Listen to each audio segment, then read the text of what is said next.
Le mois d'Adar a déjà bien commencé. Il faut rajouter dans de la joie, que Dieu fasse que chacun puisse avoir de la joie concrètement, de manière concrète, qu'on n'a pas besoin de les rechercher. Pourquoi se réjouir? L'chaim. Un jour, il y avait un roi qui a décidé d'aller voir comment vont les paysans, les gens, les citoyens dans son pays. Pour cela, il est parti jusqu'à qu'il est arrivé dans un petit village. Et là-bas, il s'arrête devant un jardin dans lequel il y avait un paysan. Et le paysan qui voit le roi, il dit « Ah, votre majesté, c'est bien le roi ?» Le roi dit « Oui, c'est bien moi, c'est le roi. » Puis-je rentrer chez vous? Oh, le paysan dit « Avec plaisir, bien sûr, évidemment. Tout, je donnerai pour le roi. C'est un honneur pour moi. Entrez, s'il vous plaît. » Le roi, il rentre et il s'assoit et il lui donne un verre d'eau. Et puis, il explique au roi comment, s'il avait de l'or, il aurait tout donné au roi. S'il avait de l'argent, il aurait tout donné au roi. S'il avait des diamants, des pierres précieuses, il aurait tout donné au roi. Extraordinaire. Le roi se tourne vers le paysan et lui dit, « Dis-moi, la vache là, ici, s'il te plaît, tu peux me la donner ?» Le paysan commence à hésiter. Il faut comprendre. Il gagne sa vie avec la vache, c'est toute sa vie. S'il avait de l'argent, s'il avait de l'or, évidemment, il aurait donné. Mais ce qu'il a concrètement, il hésite. Le roi, il lui dit, excellente journée, goodbye, et le roi, il s'en va. Quand on parle de Messirut Nefesh, on parle de la notion, l'abnégation, se donner, se dépasser. Souvent, des fois, on peut penser que c'est pas pour ici et maintenant. C'est pour ailleurs, pour plus tard, pour une autre fois, pour d'autres personnes. Pour moi, ici, maintenant, ça c'est déjà... C'est pas dans mon domaine, c'est pas dans mon affaire, c'est pas dans mes critères, c'est pas dans ma actualité. Ça pour des grands rabbins, pour des grands chassidim, pour des gens qui habitent ailleurs, dans un autre contexte. Pour moi, Messirut Nefesh, l'abnégation, se donner, se dépasser, non, ça c'est pas pour moi. Dans le dernier Mahamar que le Rabbi a corrigé et qui a donné au Chassidim, on m'apprend le Mahamar qui s'appelle Ve'at Tetzave, qui a été dit en Tavshin Mamal en 1980, que le Rabbi a corrigé. Le Rabbi parle de notions très importantes. Évidemment, c'est le dernier Mahamar que le Rabbi a donné au Chassidim en main propre. C'est sûr qu'il y a quelque chose de particulier. Pas tous les Mahamarim, les discours chassidiques, le Rabbi donnait en main propre au Chassidim. Uniquement, vraiment, c'est quelque chose d'unique. Le Rabbi donne ce Mahamar que lui-même a corrigé, que lui a dit à corriger au Chassidim, c'est quelque chose de particulier. C'est le dernier, il y a des messages qui sont très importants là-bas. Entre autres, un des sujets que le Rabbi parle, et qui aussi a un certain fil conducteur dans ce Mahamar, dans ce discours chassidique, c'est la notion de Messirut Nefesh, la notion de se donner totalement. Et le Rabbi ramène ce qui est écrit dans la Gemara, le Talmud, comme le Rabbi précédent, son beau-père, Rabbi Yosef Yitzhak, l'explique, qu'il y a lorsque le peuple juif a reçu la Torah, dont la Torah, ils l'ont reçue, c'est vrai, mais quand est-ce qu'ils l'ont appliquée, qu'ils l'ont pris vraiment, c'était quand? C'était uniquement lorsque c'est arrivé plus tard, la fête de Purim. Alors, j'ai dit la fête de Purim, mais en vérité, c'est pas très exact. Il y a écrit à Purim, ils l'ont reçu. Mais il y a une discussion, quand est-ce qu'ils l'ont reçu à Purim? Est-ce qu'ils l'ont reçu, c'est-à-dire pendant le décret de Haman? Le décret de Haman a duré pendant des mois. Et pendant cette période-là, il y avait... Les Juifs, ils ont dit, waouh, on fait Messirut Nefesh, on se donne à Dieu, on va pas se convertir, on va étudier la Torah, on va accomplir les mitzvot, on va rassembler les communautés en public, etc., pendant la période du décret. Ou bien, quand est-ce qu'ils ont reçu la Torah, c'est qu'ils l'ont pris d'eux-mêmes, c'était après le décret, comme le commentaire de Rashi dit, mais Avatanes, une fois qu'il y a eu le miracle, ils aimaient tellement le miracle, ils ont tellement apprécié le miracle, ils ont dit, Hachem, on te remercie, on se donne totalement pour toi, on prend la Torah de nous-mêmes, pas parce que seulement tu nous l'as imposé au don de la Torah en 2448, mais maintenant, des siècles plus tard, on la prend par nos propres forces, parce que nous-mêmes, on veut recevoir cette Torah. La question, elle est, où est-ce qu'elle est la plus grande Messirut Nefesh? Est-ce que, quand on dit que les Juifs ont reçu la Torah pendant la période de décret, pendant le décret de Haman, c'est une situation difficile. Haman veut exterminer le peuple juif. Le peuple juif est oppressé. Et vu qu'il est oppressé, il sort son huile, il sort son meilleur, il se donne entièrement. Ou bien, c'est une fois que tout va bien, qu'il y a déjà le miracle, et voilà, Hachem. Et les Juifs ils disent, Hachem, entièrement pour toi, 100% on va se donner entièrement pour toi. Et évidemment, la réponse elle est, Quand est-ce qu'il y a la plus grande Messirut Nefesh, le don de soi? C'est pas quand le juif il est oppressé. Lorsque le juif il est oppressé, toujours, il sort le meilleur. Lorsque l'olive elle est pressée, elle sort de lui, c'est normal. Mais lorsque tout va bien, tout est extraordinaire, ça y est, le miracle est passé. Et quand même, on se comporte bien comme il faut. Ah, là, ça a quelque chose qui a une beaucoup plus grande valeur. Je sais pas que il y a une raison pourquoi maintenant je me rattache à Dieu. Ah, je suis dans une situation difficile. Il y a telle chose qui est arrivée malheureusement dans la famille. Ah, bon alors à ce moment-là, je me rappelle qu'il faut prier, qu'il faut demander à Dieu, qu'il faut donner la tzedaka, la charité. Tout va bien, tout le monde est en bonne santé, et il y a tout qui roule. Et il n'y a pas de raison spéciale à dire, ah, c'est vrai, je dois me souvenir de Dieu. Tout va bien, et quand même, je me souviens de Dieu. Ah, ça, c'est quelque chose qui a une beaucoup plus grande valeur. On voit ça, cette idée, pas exactement, mais une idée générale. Quelqu'un, avant de se marier, lorsque c'est une fiancée, sa fiancée, son fiancé, si elle va trébucher dans la rue, ma chérie, qu'est-ce qui t'est arrivé? Bien que je ne sais pas si on a le droit de dire à une fiancée avant qu'elle se marie, ma chérie, c'est certains signes d'affection qu'on n'a pas le droit de montrer avant le mariage, évidemment. Et par contre, ça arrive après le mariage, des fois, c'est pas toujours dit ma chérie, qu'est-ce qui t'est arrivé? On dit, tu peux pas voir où tu marches, des fois. C'est que quand on est en attente de quelque chose, il y a un besoin de quelque chose. Alors là, on ressent tout est chéri, tout est très important. Mais après, dès que les choses y deviennent naturelles, alors à ce moment-là, c'est plus exactement la même chose. Une fois que la personne est déjà mariée, des fois, elle n'a pas cette conscience de ressentir le bonheur qu'elle a de vivre avec un conjoint. Lorsqu'elle a besoin de son enfant, de son fils, quelque chose, ses parents, quelque chose. Ah, là, on court derrière, on est là, etc. Mais après, quand tout va bien, quand les parents donnent tout ce qu'il faut, quand les enfants ramènent tout ce qu'il faut, est-ce que là, on est là pour savoir remercier comme il faut et se comporter comme il faut?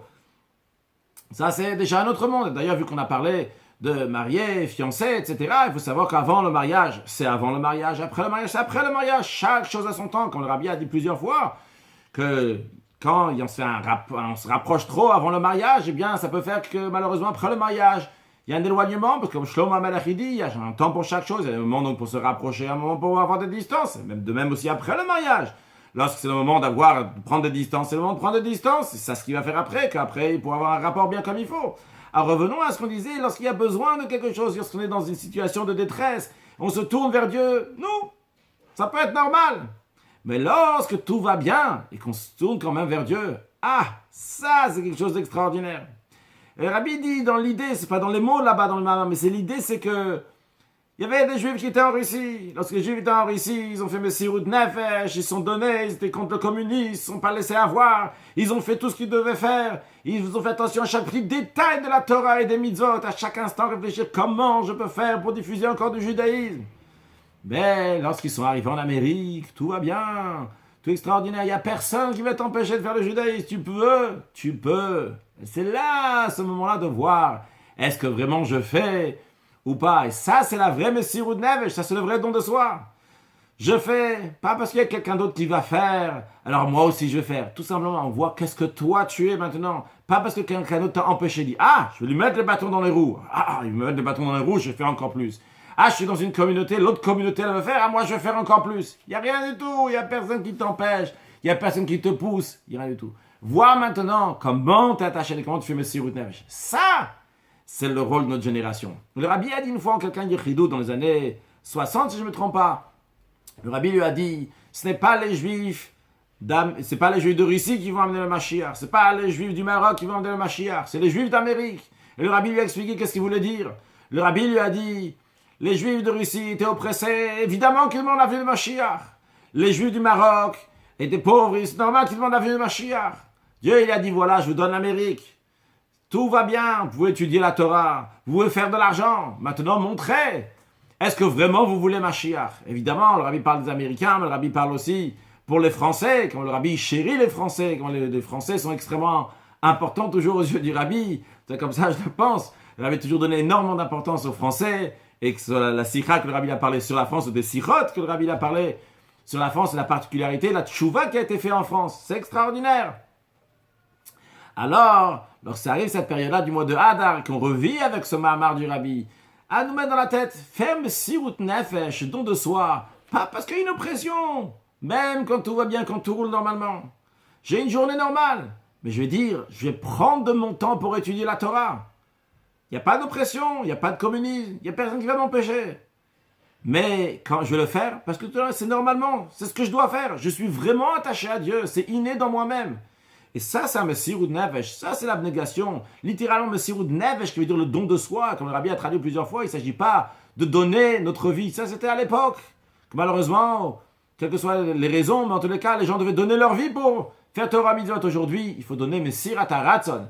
Il faut donner sa volonté pour faire ce qu'Akadosh Baruch Hu nous demande. Aujourd'hui, c'est beaucoup plus facile. Fais un effort.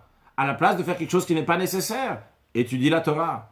À la place d'écrire quelque chose qui n'est pas nécessaire, écris quelque chose qui va pouvoir renforcer. Écris quelque chose qui est positif. Écris quelque chose qui va remonter le moral de quelqu'un. De positiver. Ah, j'ai pas envie. Bien, justement, ça c'est la Messirut Nefesh qu'on nous demande aujourd'hui. Ça arrive la fête de Purim. Ça arrive la fête de Purim. T'as pas besoin de te cacher pour lire la Megillah.